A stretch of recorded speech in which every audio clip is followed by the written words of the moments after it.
Hey gamers, in this video we're going to meet our last player for our Friday's game for the Mutants and Masterminds subscriber game. That's going to start this week, so let's go over and meet the player.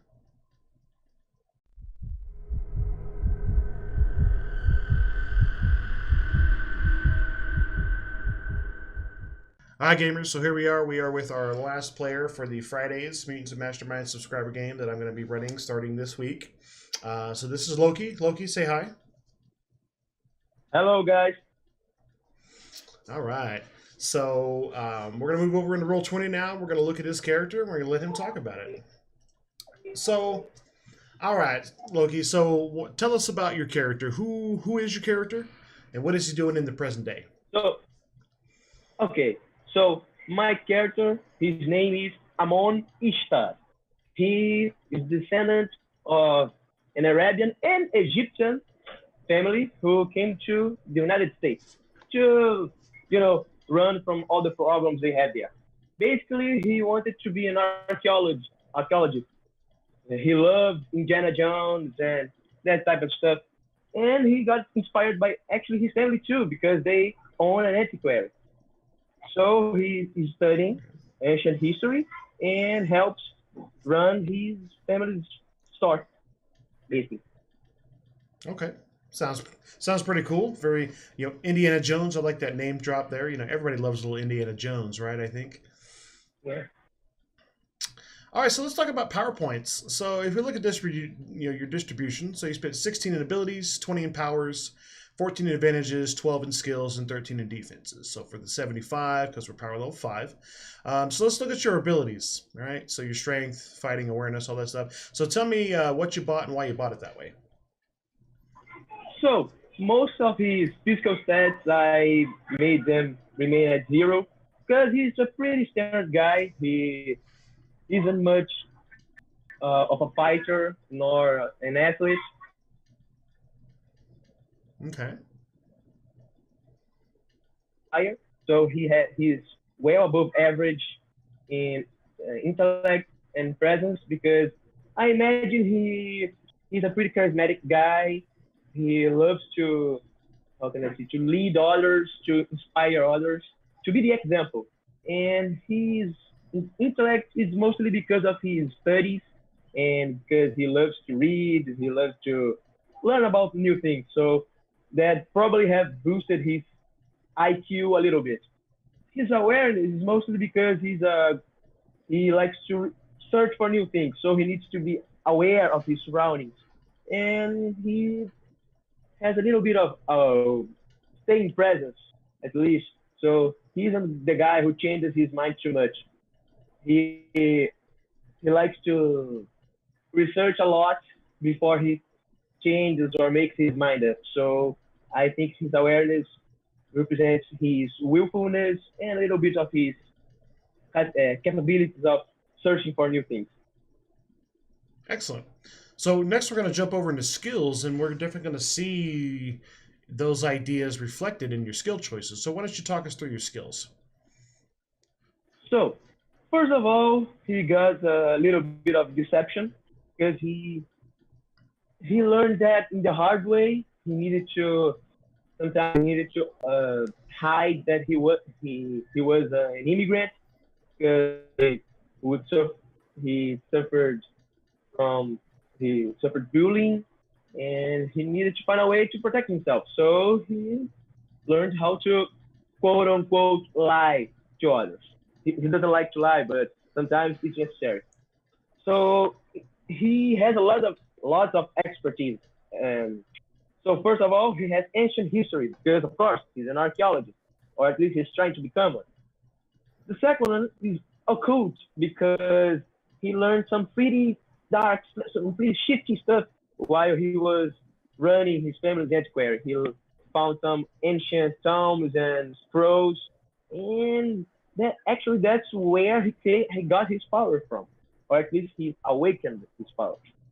And for his last expertise is tactics, because he loved those ancient generals like Alexander the Great, Hannibal, Barca, let me see, Julius Caesar, or I don't know how to speak that in English, but he loves statics. He loves strategy games and all that stuff. So he kind of got good at it.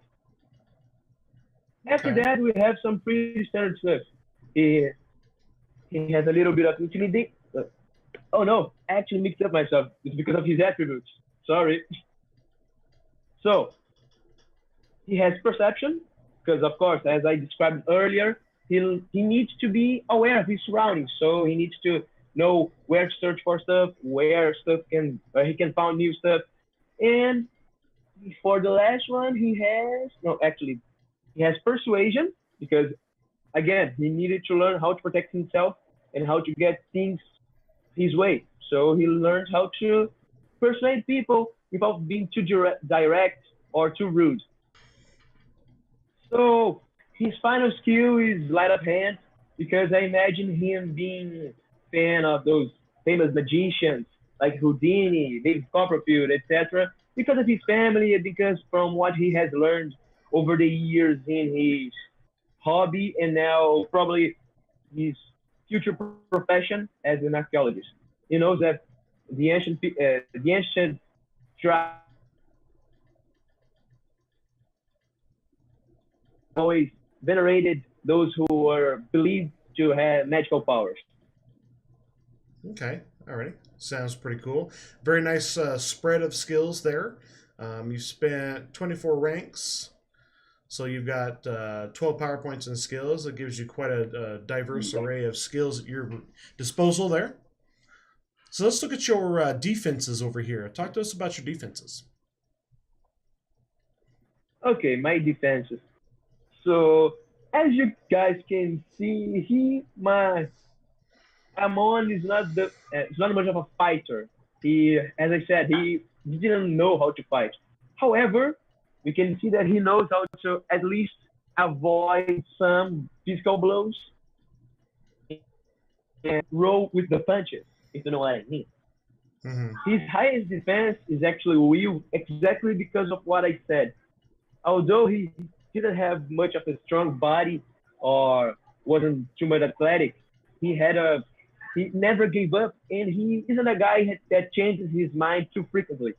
So I thought, like, man, you need to have lots of will to first keep your belief after such hard times, after such hard times, and after learning what he learned after he got his powers. Okay, so his motivation, his primary objective is to continue his family's legacy.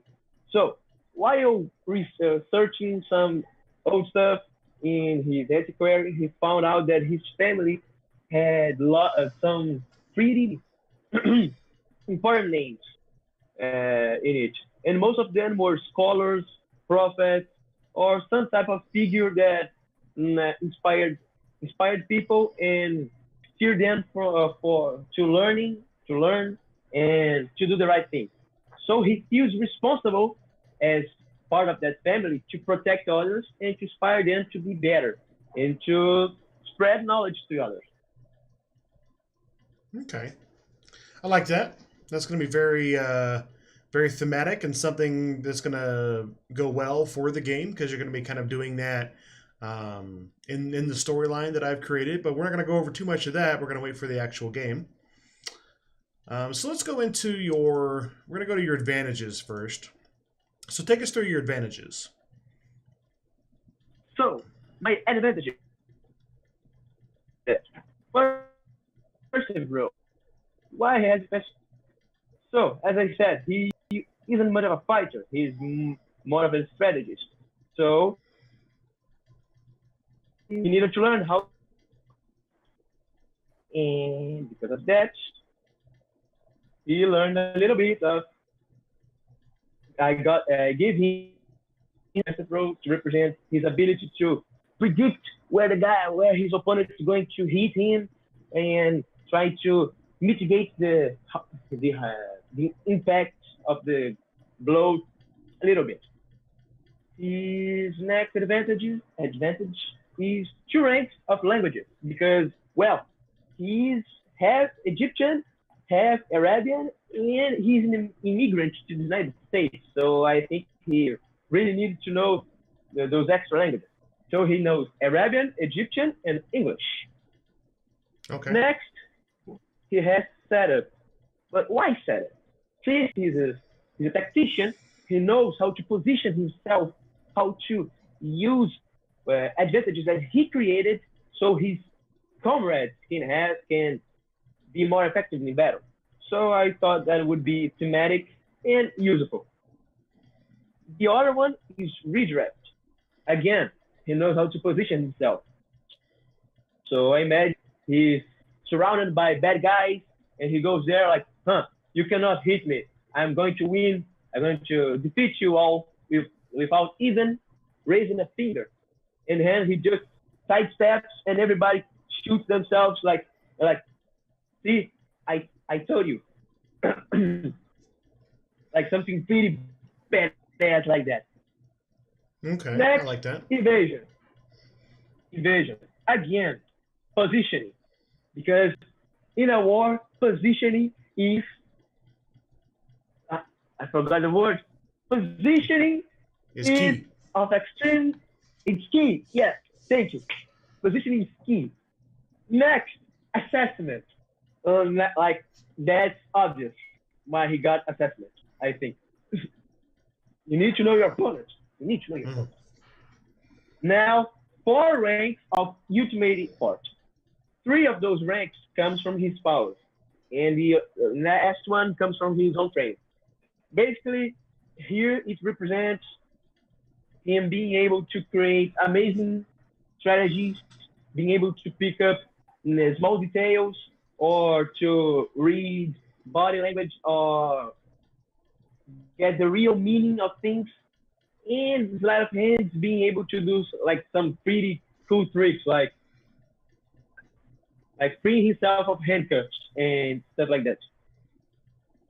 Okay. Last, leadership. Again, he comes from a family that has uh, people in uh, people that are leader figures, and he always likes to be the example for others. So being being a leader is being able to inspire or to push your friends to greater heights. So leadership, I think it was thematic too and critical. I Two like ranks it. of inspire, 2 ranks of inspire because again, to to be the example, you need to inspire others, and to inspire others, you need to be the example. Oh yeah, and this also represents his ability to think quick and think on something like, no, do that, and then the guy goes, oh man, I didn't believe that this would be so effective, and yada yada yada, and things like that. Alrighty. I like that. Goes well with your character concept. Yep. Next we have taunt, because again, like Sun Tzu said in his book Art of War, if you can, how do I say, if you can destabilize and stabilize, make if you can make your opponent unstable, psychologically unstable, do it. So yeah, make him angry, make him feel like he's useless, feel like he cannot win, and that stuff, Mm-hmm. or make him feel like he can do everything, he can defeat you, you're weak, condition him to what you want. Next, he has skill mastery because, of course, if you're going to be a tactician, you need to have reliable tactics, reliable strategies. So, yeah, being able to take a 10 every time you want, it's going to be pretty useful. Oh yes, definitely. So you And don't roll last, poorly. and last but not least, luck, 2 ranks of luck that comes from one of his powers. Basically, this represents him being able to account for unpredictable events because of his powers, and being able to create elaborate strategies and multi-layered tactics. So when something doesn't go as he quote unquote planned, it actually goes as his plan, because he planned he is not going in direction A, but he planned direction B if direction A didn't work, and etc. Okay, I like that. That's going to serve you pretty well. All right, so those are advantages. So you took quite a few Yeah, points yeah, in that, it's the last. but everything was pretty well thought out with the theme, right? All your choices make good sense with your character concept, which is what I like to see. So now we're going to move on over into powers. So why don't you walk us through your Oh powers and yeah. tell us all about these? So I have actually only two powers, but they are all under the umbrella of the Eye of Ra. So a little bit of his backstory.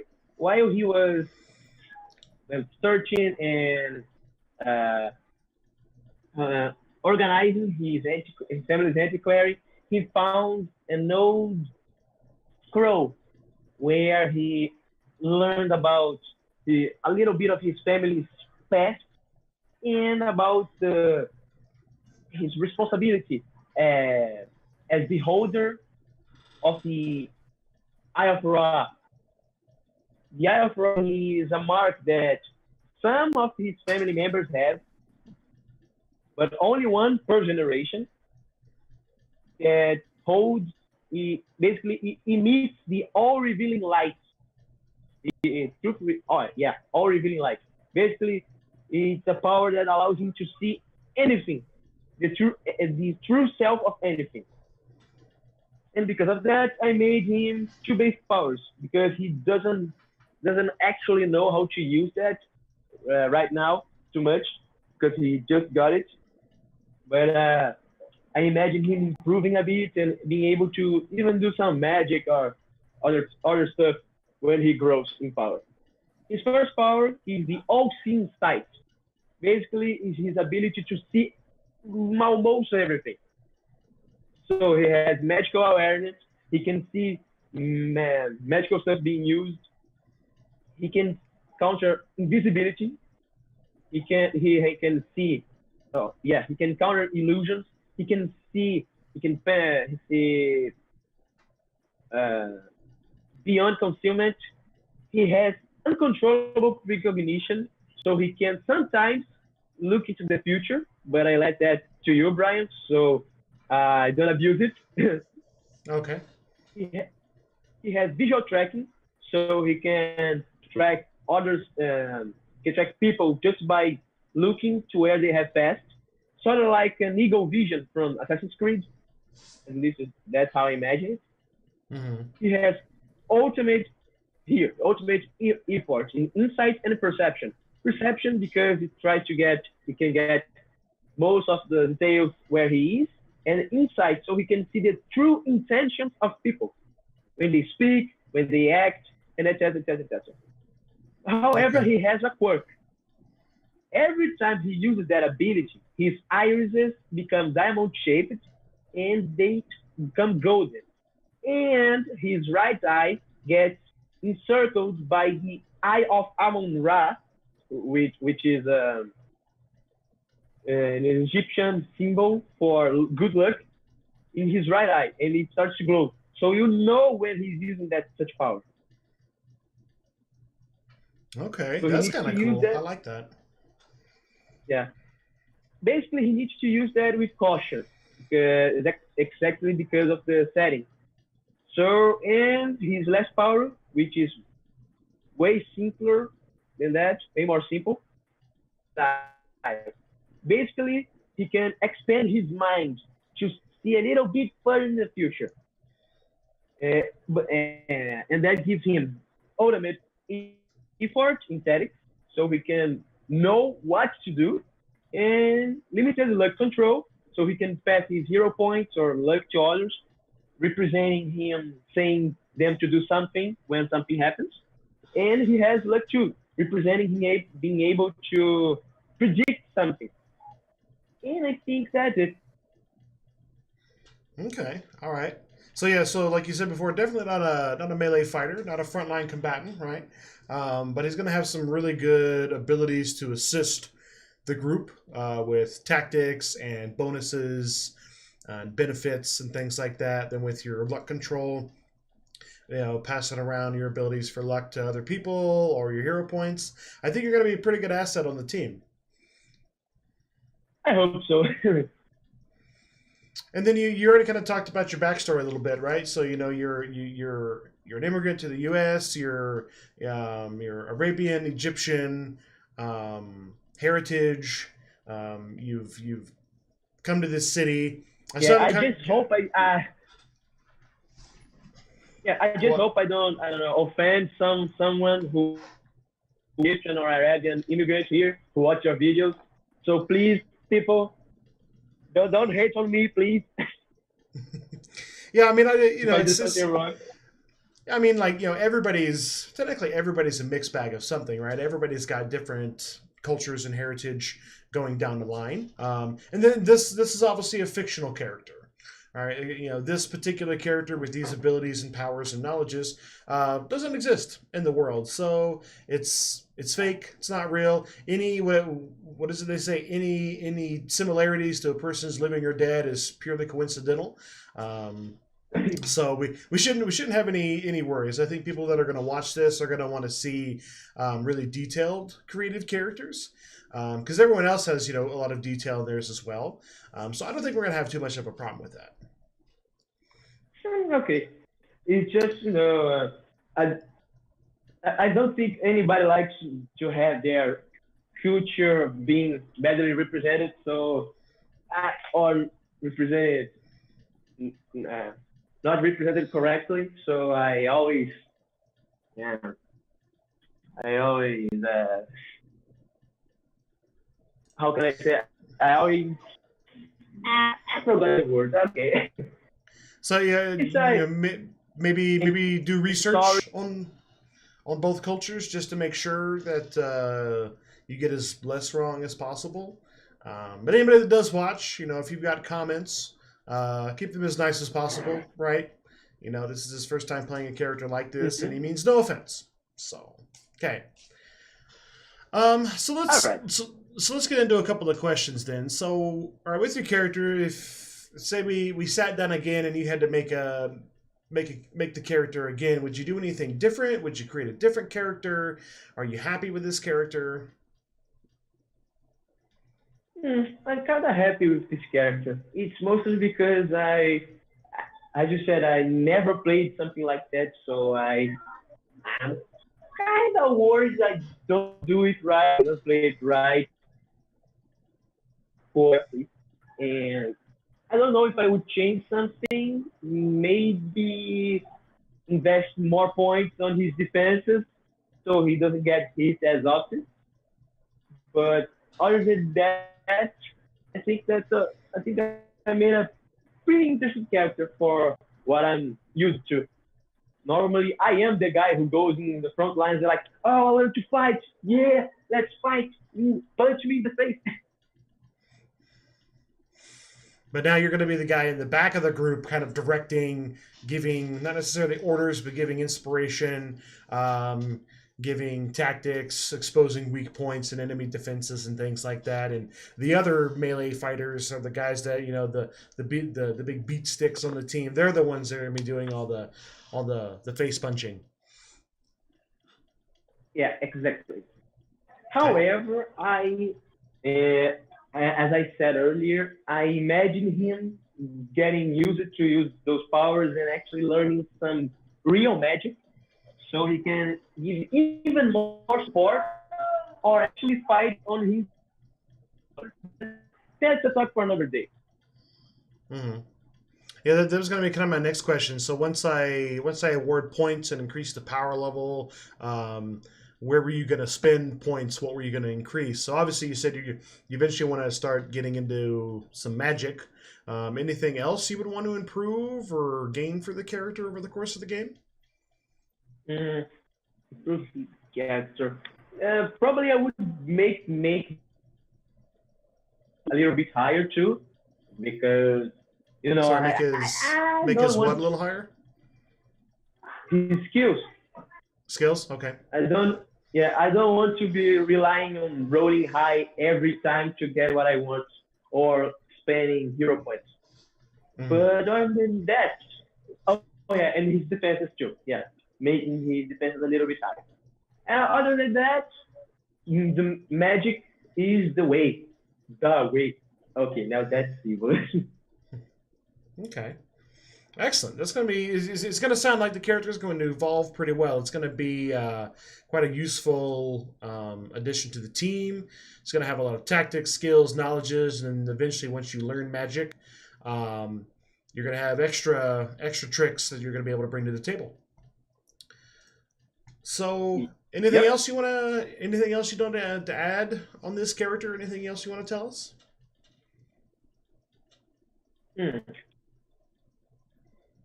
Guys, believe in the heart of the cards. Have a nice day.